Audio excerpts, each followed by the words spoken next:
கர்த்தருடைய பரிசுத்த நாமத்துக்கு மகிமை உண்டாவதாக.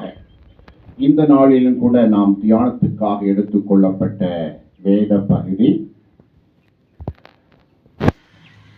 பேதுரு எழுதின பொதுவான முதலாம் நிருபம் 1ஆம் அதிகாரம். அதுல 10-11 வசனங்களை வாசிப்போம். உங்களுக்கு உண்டான கிருபையை குறித்து தீர்க்க தரிசனம் சொன்ன தீர்க்கதரிசிகள் இந்த ரட்சிப்பை குறித்து கருத்தாய் ஆராய்ந்து பரிசோதனை பண்ணினார்கள். தங்களில் உள்ள கிறிஸ்துவின் ஆவியானவர் கிறிஸ்துவுக்கு உண்டாகும் பாடுகளையும் அவைகளுக்கு பின் வரும் மகிமையையும் முன்னறிவித்த போது இன்ன காலத்தை குறித்தார் என்பதையும் அந்த காலத்தின் விசேஷம் இன்னதென்பதையும் ஆராய்ந்தார்கள். லேலுயா. அப்ப இங்க பேதுரு இந்த நிருபத்துல 2 வார்த்தைகளை குறிப்பிடுகிறார். ஆராய்ந்து பரிசோதனை பண்ணினார்கள். அடுத்த வசன முடிவில் ஆராய்ந்தார்கள். லேலுயா. அப்ப ரட்சிப்பு என்பது ஆராய வேண்டிய ஒரு விஷயம். அதை பரிசோதனை பண்ணி பார்த்தார்கள். லேலுயா. அந்த ரட்சிப்பை பரிசோதித்து பார்த்தார்கள். அப்ப நமக்கு ஆண்டவர் கொடுக்கிற ரட்சிப்பை குறித்து நாம் ஒவ்வொருவரும் ஆராய்ந்து பார்ப்பது அவசியமாயிருக்கிறது. எப்படிப்பட்ட ஆராய்ச்சி? உங்களுக்கு உண்டான கிருபை குறித்து தீர்க்க சொன்ன தீர்க்கதரிசிகள் இந்த ரட்சிப்பை குறித்து கருத்தாய் ஆராய்ந்து, கருத்தாய் உங்களுடைய கிருபையை குறித்து உங்களுடைய ரட்சிப்பை குறித்து கருத்தாய் ஆராய்ந்தார்கள். அப்ப கிருபையினாலே விசுவாசத்தை கொண்டு ரட்சிக்கப்பட்டீர்கள். அப்போ ஒரு மனிதனுக்குள் தேவனுடைய கிருபையோடு கூட அவனுக்கு ரட்சிப்பு உண்டாகிறது, விசுவாசம் உண்டாகிறது. அப்ப கிருபையோடு கூட விசுவாசம், ரட்சிப்பு அங்கே சொல்லப்பட்டிருக்கிறது. அல்லேலூயா. இதைத்தான் கருத்தாய் ஆராய்ந்து பரிசோதனை பண்ணினார்கள். அடுத்ததாக தங்களில் உள்ள கிறிஸ்துவின் ஆவியானவர் கிறிஸ்துவுக்கு உண்டாகும் பாடுகளையும் அவைக்கு பின்வரும் மகிமையும் முன்னறிவித்த போது. அப்ப 2 காரியங்கள். கிறிஸ்துவின் ஆவியானவர் நமக்கு 2 விதமான காரியத்தை வெளிப்படுத்துகிறார். ஒன்று பாடு, அடுத்தது மகிமை. அல்லேலூயா. அப்ப கிறிஸ்து சிலுவையிலே பாடுபட்டார். இந்த பூமியிலே பிறந்தது முதல் மரித்த வரைக்கும் அவர் பாடுபட்டார். பாடுபட்டு பின் மகிமை அடைந்தார், மீண்டும் உயிரோட வந்தார். அல்லேலூயா. ஸ்தோத்திரம். Praise the Lord. அப்ப பாடுகளை குறித்து வேதம் திட்டம் தெளிவாக சொல்லுகிறது. ஆண்டவருடைய பாடை குறித்து நாம் புனிதவெளி என்று ஆராய்ந்து பார்க்கிறோம். கர்த்தருக்கு ஸ்தோத்திரம். அவருடைய மகிமையை குறித்து ஈஸ்டர் காலங்களிலே ஆராய்ந்து பார்க்கிறோம். அப்ப பாடு, அடுத்தது மகிமை இருக்கிறது. அப்ப இந்த பூமியில நமக்கு பாடு உண்டு, மகிமையும் உண்டு. அல்லேலூயா. பாடுகளோடு கூட அவரோடு கூட பாடுபட்டால் அவரோடு கூட ஆளுகையும் செய்வோம் என்று சொல்லி பார்க்கிறோம். அப்ப இந்த காரியங்கள், இயேசு பற்றி இந்த காரியங்களை பரிசுத்தாய் வெளிப்படுத்துகிறார். அந்த கிருபையினாலே ரட்சிப்பு நமக்கு உண்டாகிறது. நாம செய்ய வேண்டிய காரியம் விசுவாசிக்க வேண்டும். கேட்டு வசனங்களை கேட்பதினாலே, வசனத்தை வாசிப்பதினாலே, ஜெப கூட்டங்களுக்கு சென்று வசனத்தை தியானிப்பதினாலே நாம் விசுவாசம் நமக்குள் பெருகி அது ரட்சிப்புக்கு ஏதுவாக கடந்து வருகிறது. இங்கே சொல்லப்பட்ட 2 விதமான ரட்சிப்பு உண்டு. இந்த பூமியில ஒருவன் காப்பாற்றப்பட்டால் அது ரட்சிப்பு என்று சொல்கிறோம்.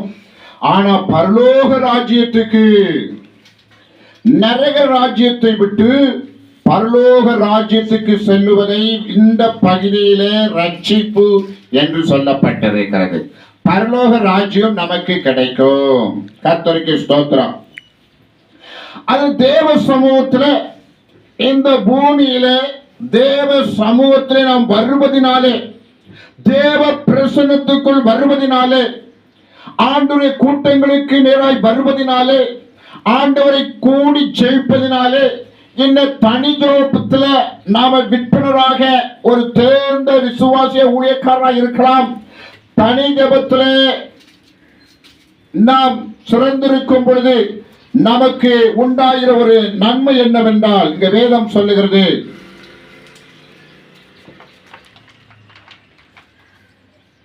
அவரை நீங்கள் காணாமல் இருந்தும் அவரிடத்தில் அன்பு கூறுகிறீர்கள்.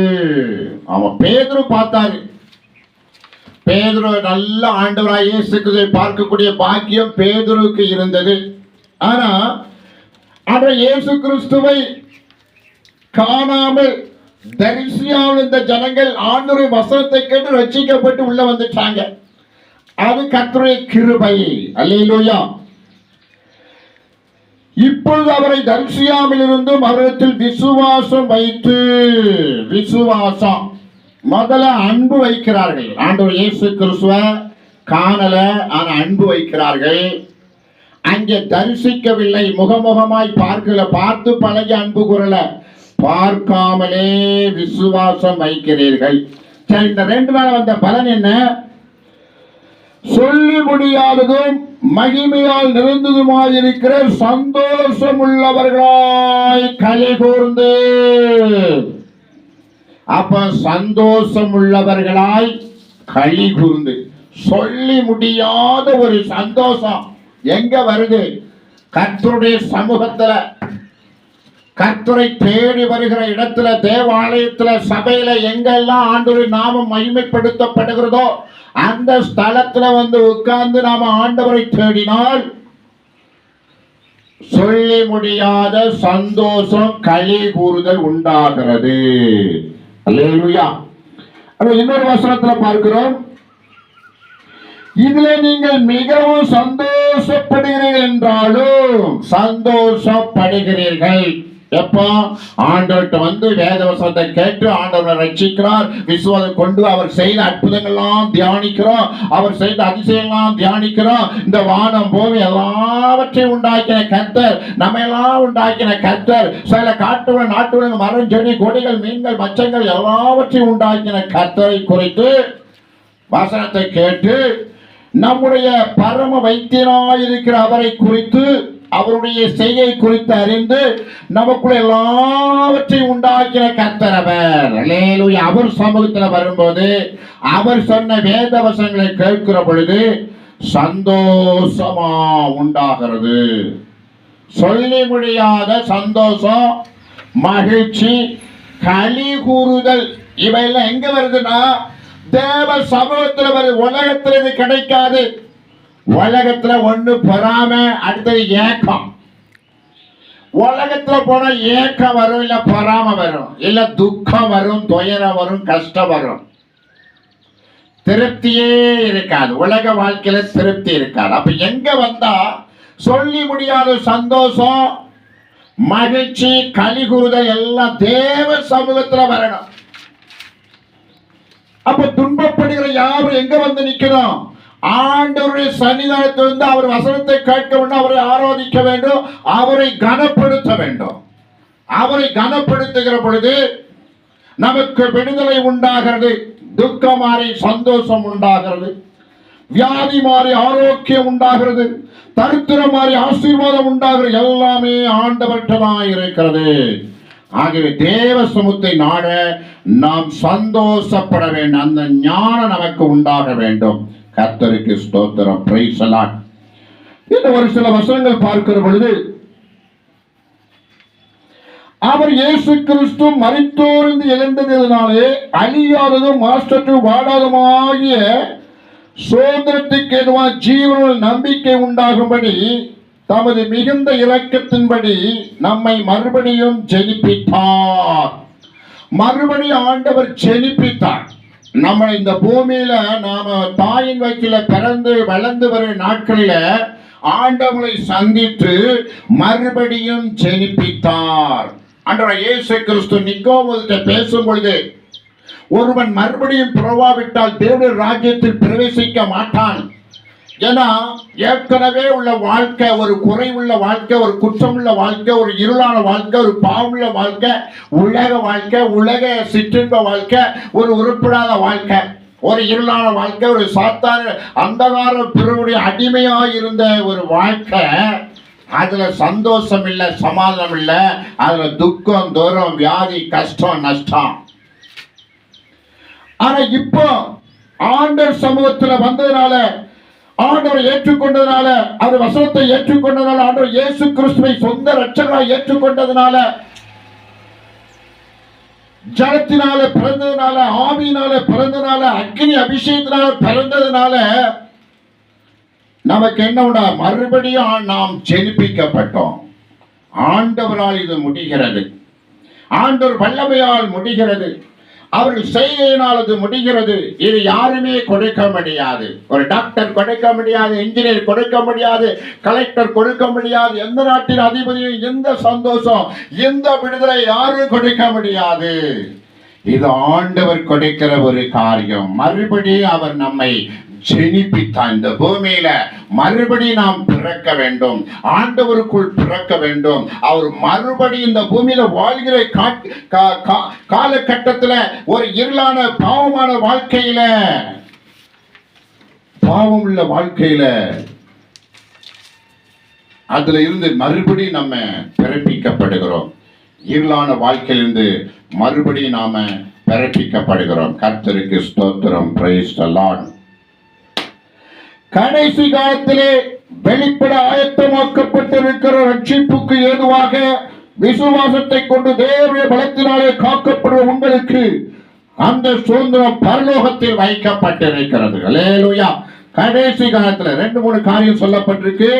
ரட்சிப்புக்கு ஏதுவாக விசுவாசத்தை கொண்டு தேவனுடைய பலத்தினாலே காக்கப்படுற உங்களுக்கு அந்த சுதந்திரம் பரலோகத்தில் வைக்கப்பட்டிருக்கிறது. கர்த்தருக்கு ஸ்தோத்திரம். Praise the Lord. அப்ப ரட்சிப்பு அது விசுவாசத்தினாலே, அவருடைய பலத்தினாலே நம்ம விசுவாசத்தில் இருக்கிறோம். கர்த்தருக்கு ஸ்தோத்திரம். ஆண்டவருடைய வல்லமை இல்லாம ஒருத்தரும் விசுவாசத்தில் இருக்க முடியாது. எல்லாரும் அவநம்பிக்கையை விழுந்து விடுவார்கள். ஆண்டவருடைய பலம் இல்லாம நம்ம சொந்த தைரியத்துல நாம விசுவாசத்துல வாழ முடியாது. விசுவாசம் ஒரு கேடயம். அல்லேலூயா. இந்த உலகத்தில் எழுத்தின்படியான அழிவு இருக்கிறது, ஆவியின்படியான அழிவு இருக்கிறது. இருளான அந்தகார சக்திகள், பாவத்தின் சம்பளம் மரணம். அங்கே ஒன்றுமே இல்லை. அங்கே சூனியம் இருக்கிறது, அங்கே இருள் இருக்கிறது.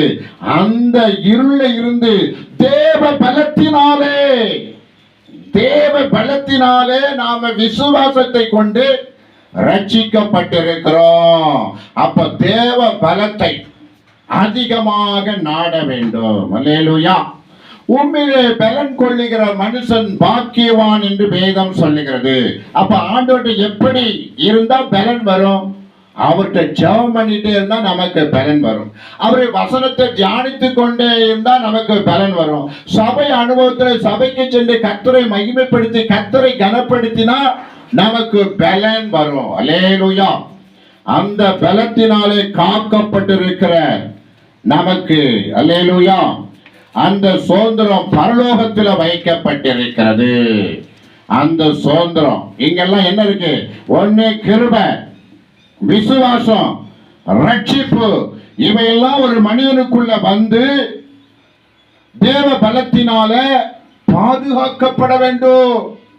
இந்த பூமியில நமக்கு ஒரு பாதுகாப்பு கர்த்தர் கொடுக்கிற அந்த பாதுகாப்பை பெற்று பாதுகாப்பா இருந்து பரலோக ராஜ்யத்துல அந்த சுதந்திரம் வைக்கப்பட்டிருக்கிறது. நமக்கு பரலோக ராஜ்யம் கிடைக்கும். அல்லேலூயா.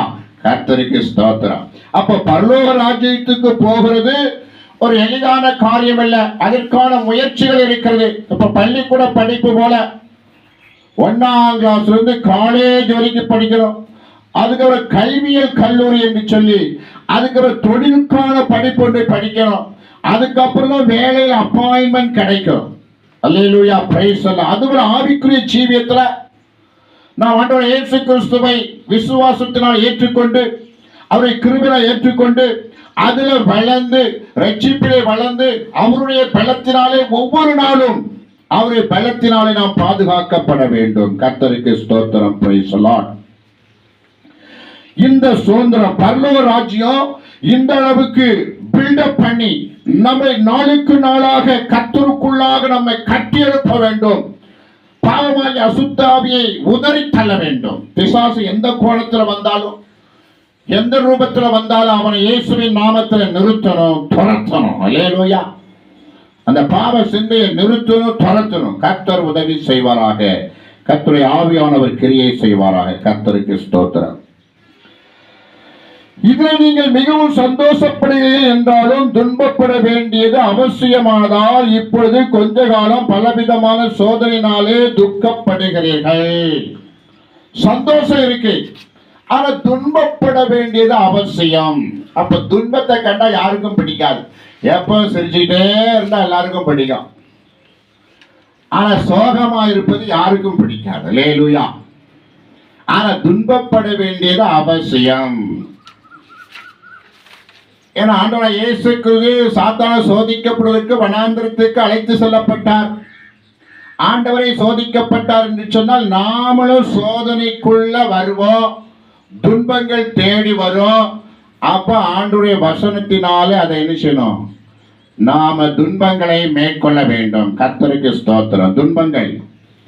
துன்பங்கள் பெரும்பாலும் துன்பங்கள் விசுவாசி புது விசுவாசி புது துன்பம் மாறி. அல்லேலூயா, கர்த்தருக்கு ஸ்தோத்திரம். ஒவ்வொருவரும் ஒவ்வொரு கோணத்துல பிரச்சனையோடு வருவார்கள். தேவ ஞானத்தோடு கூட அந்த பிரச்சனை தீர்க்காவிட்டால் அந்த பிரச்சனையும் போயிடும், துன்பமும் போயிடும், ஆளும் போயிடும். கர்த்தருக்கு ஸ்தோத்திரம், பிரைஸ் தி லார்ட்.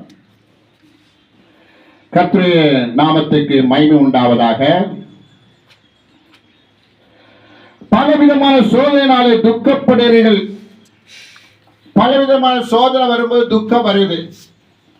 அதான் வேதத்தில் சொல்லப்பட்டிருக்கு. சந்தோஷமான வீட்டுக்கு போறதை விட துக்க வீட்டுக்கு போறது நல்லது. அது எல்லா காரியத்தையும். அப்போ துக்கப்பட வேண்டிய சோதனை வரும்போது துக்கம் வரும். அந்த துன்பத்தை சகிக்க வேண்டும். ஆண்டவரை உள்ள வச்சுக்கிட்டு தான் சகிக்கணும். ஆண்டவரை தூர போட்டக்கூடாது. அல்லேலூயா. ஆண்டவரை உள்ள வச்சுட்டு விசுவாசத்தை வச்சுட்டு ரட்சிப்பை வச்சுட்டு கிருபையை வச்சுக்கிட்டு அந்த துன்பத்தை சகிக்க வேண்டும். துன்பம் வருதுன்னு சொல்லி ஆண்டவர் விட்டு ஓடிடக்கூடாது. அப்போ அவங்க தோல்வி. அல்லேலூயா. அவங்க வாழ்நாளில் சோதனைக்கு தப்பவே முடியாது. அவங்களுக்கு வெற்றியே கிடையாது. அல்லேலூயா. துன்பம் வருதுன்னு போட்டுட்டு ஓடிட்டாங்கன்னா, இயேசு வேண்டான்ட்டாங்கன்னா, அவங்க வாழ்க்கையில அவங்க சாகிற வரைக்கும் துன்பம் தான். அவளுக்கு நிரந்தரமான சந்தோஷம் கிடைக்காது. அது போலியான வாழ்க்கை, அது சாத்தானின் வாழ்க்கை. அல்லேலூயா, கர்த்தருக்கு ஸ்தோத்திரம், பிரைஸ் தி லார்ட். அழிந்து போகிற பொன் அக்கினியினாலே சோதிக்கப்படும்.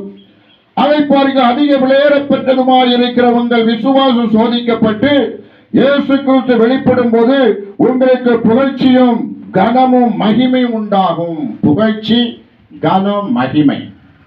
எப்போ? அழிந்து போகிற பெண் அக்கினினாலே சோதிக்கப்படும் போல நம்முடைய விசுவாசம் சோதிக்கப்படும். கர்த்தருக்கு ஸ்தோத்திரம். பணத்தை வச்சு பிரச்சனை சமாளிக்க முடியாது. ஆயுதங்களை வைத்துக் கொண்டு பிரச்சனையை சமாளிக்க கூடாது. கர்த்தரை கொண்டு பிரச்சனையை சமாளிக்க வேண்டும். இப்போ சாத்ரா மேஷாக் ஆபேத்நேகோ இருந்தாங்க. அவங்க சிலையை வணங்கக்கூடாது என்பது அவர்கள் தீர்மானம், அவர்கள் விசுவாசம். ஆனா நேபுகாத்நேச்சார் சொன்னாரு, வணங்க சொன்னாரு. பயப்படாம இருந்தாங்க. நேபுகாத்நேச்சார் அழைத்தாரு, கேட்டாங்க, விசாரித்தாரு, மிரட்டி பார்த்தாரு. அவங்க விடல. நாங்க செத்தாலும் பரவாயில்ல, நாங்க தூக்கி அக்னியில போட்டாங்க. ஆண்டவர் கூட இருந்தார். அல்லேலூயா. அதான் விசுவாச பரீட்சை. அல்லேலூயா. அந்த விசுவாச பரீட்சையில ஆண்டவர் காப்பாற்றினா அவளுக்கு மேலான பதவிகள் கொடுக்கப்பட்டது. அவளுக்கு கனப்படுத்தப்பட்டார்கள். அவள் பரிசுகள் கொடுக்கப்பட்டது. கர்த்தருக்கு ஸ்தோத்திரம். அடுத்ததா தானியேலை குறித்து அதே இடத்துல பார்க்கிறோம். அவங்களுக்கு ஒரு சோதனை வந்தது. அந்த சோதனையில அவர் சிங்கக்கவிலே போடப்பட்டார். அங்க ஆயுதத்தை கொண்டு போல. ஒருவேளை நான் நினைச்சேன், நாம நாய் குழத்தை விட கல்லை எடுப்போம். கர்த்தருக்கு ஸ்தோத்திரம். ஏதோ ஆயுதம் வைத்திருந்த ஆயுதம், எந்த ஆயுதமும் தானியேல் கொண்டு போகல. அல்லேலூயா, கர்த்தருக்கு ஸ்தோத்திரம். அங்க போய் போட்டோன்னு நின்னார். ஆண்டவரை நோக்கி ஜெபித்தார். அல்லேலூயா, ஆண்டவரே என்னை காப்பாற்றுன்னு சொல்லியிருப்பார். அல்லேலூயா. அப்போ கர்த்தரை தூதன் சிங்கத்தின் வாயிலை கட்டி போட்டார். அங்கே இருந்து தானியேல் ரட்சிக்க. அதான் விசுவாச சோதனை. பிரச்சனை வந்து நம்மளை அரெஸ்ட் பண்ணிட்டா அப்படியே நின்று ஜெபிக்க ஆரம்பிக்க வேண்டும். அல்லேலூயா. நாலாவது திசை நகல முடியாதபடிக்கு எல்லா பிரச்சனையும் வந்துகிட்டு இருக்கு. என்ன செய்யறது? உடனே ஜெபம் பண்ணணும். ஆண்டவர் நோக்கி பிரச்சனை தீர்ற வரைக்கும், விலகிற வரைக்கும், பிரச்சனை விலகி போகிற வரைக்கும் ஜெபிக்க வேண்டும். கர்த்தருக்கு ஸ்தோத்திரம். பிரைஸ். அதான் அந்த வேதத்துல சொல்லப்பட்டிருக்கு. அல்லேலூயா. அழிந்து போகிற பெண் அக்கினினாலே சோதிக்கப்படும். அதை பார்க்கிலும் விலையேறப்பட்டதுமாயிருக்கிற உங்கள் விசுவாசம் சோதிக்கப்பட்டு இயேசு கிறிஸ்து வெளிப்படும் போது உங்களுக்கு புகழ்ச்சியும் கனமும் மகிமையும் உண்டாகும். அல்லேலூயா. ஆகவே நாம் பார்க்கிறோம், ஆண்டவருடைய கிருபை,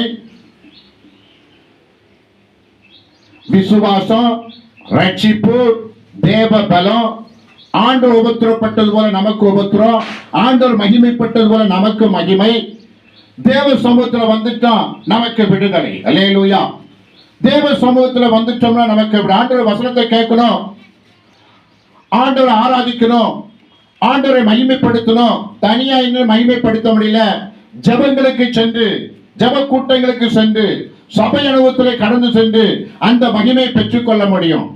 சபைக்கு வருகிறனாலே, தேவ சமூகத்தில் வருகிறனாலே இங்கே சொல்லப்பட்ட உடனடி ரெமெடி, நிவாரணம் என்னன்னா, அவர்களுக்கு மகிமையால் நிறைந்ததுமாய் இருக்கிற சந்தோஷம் உள்ளவர்களாய் களி கூர்ந்து, தேவ சமூகத்தில் வந்து ஆண்டவரை துதிச்சுட்டே இருந்தோம்னா 1 hour தாண்டும் பொழுது நமக்கு சந்தோஷம், சமாதானம், மகிழ்ச்சி. அல்லேலூயா. 3 காரியங்களை கர்த்தர் நமக்கு கொடுக்கிறார். தேவ சமூகம். எங்க உபத்திரப்பட்டு அங்க கஷ்டப்படுறோம், இங்க கஷ்டப்படுறோம். எல்லா கஷ்டத்தையும் தேவ சமூகத்தில் கொண்டு வந்து தேவனுடைய பாதங்களில் உட்கார்ந்து அவரை தியானித்து, அவரை ஸ்தோத்திரித்து, ஆராதித்து அப்படியே நாம் ஜெபிக்கிற பொழுது நமக்கு கர்த்தர் நம்பிக்கை கொடுக்கிறார், விசுவாசத்தை கொடுக்கிறார், புகழ்ச்சியை கொடுக்கிறார், கனத்தை கொடுக்கிறார், மகிமையை கொடுக்கிறார். கர்த்தருக்கு ஸ்தோத்திரம். கர்த்தர் தாமே இந்த வசனத்தை ஆசீர்வதித்து பலன் தருவாராக. ஜெபம் பண்ணுவோம். அன்பின் பரலோக பிதாவே, உம்மை துதிக்கிறோம், உம்மை போற்றுகிறோம். ஆண்டவரே, இந்த நாளில் உங்களுடைய வேதத்திலிருந்து ஒரு சில காரியங்களை கற்றுக்கொண்ட ஆண்டவரே, இந்த ரட்சிப்பை குறித்து அவர்கள் ஆண்டவரே ஸ்தோத்திரம், பிரைஸ் தி லார்ட், கவனமாய் கர்த்தாய் ஆராய்ந்து அதை பரிசோதனை பண்ணினார்கள், ஆராய்ந்து பார்த்தார்கள். ஆம் ஆண்டவரே, இந்த ரட்சிப்பை குறித்து, இந்த ரட்சிப்பை குறித்து நாம் ஆராய்ச்சி பண்ண வேண்டுமா என்று இகழ்ந்தல்ல, அதற்கு கருத்தை செலுத்தி ஆண்டவரே அதை ஆராய்ந்து பார்த்து அவர் ரட்சிக்கப்பட்டார்கள், மகிமையை சுதந்திரித்துக் கொண்டார். ஆண்டவர் அதுபோல நாங்களும் ஆராய்ந்து பரிசுனை பண்ணி உம்மிலே மகிழ்ந்து கழிகுற, உமக்குள் வளர்ந்து பெருக, ரட்சிப்பை ஈவாய் பெற்றுக்கொள்ள எங்களுக்கு உதவி செய்யும்படியாய் ஜெபிக்கிறேன். இயேசுவின் நாமத்தில் வேண்டிக் கொள்ளுங்கள் எங்கள் பரலோக பிதாவே. ஆமென். என் ஆத்துமாவே கர்த்தரை ஸ்தோத்திரி, என் முழு உள்ளமே கர்த்தர் விஸ்ராமத்தை ஸ்தோத்திரி. என் ஆத்துமாவே கர்த்தரை ஸ்தோத்திரி, கர்த்தர் செய்த சகல உபகாரங்களை மறவாதே. ஆமென், ஆமென். நம்முடைய கர்த்தராய் இருக்கிற இயேசு கிறிஸ்துவின் கிருபையும், பிதாவுடைய அன்பும், பரிசுத்தாவினுடைய அன்னிய பாதுகாப்பும் நாம் அனைவருடன் கூட என்றென்றும் இருப்பதாக. ஆமென், ஆமென். அல்லேலூயா, அல்லேலூயா, அல்லேலூயா, அல்லேலூயா, அல்லேலூயா. அந்த யாவருக்கு இயேசு நாமத்தில் வாழ்த்துக்கள்.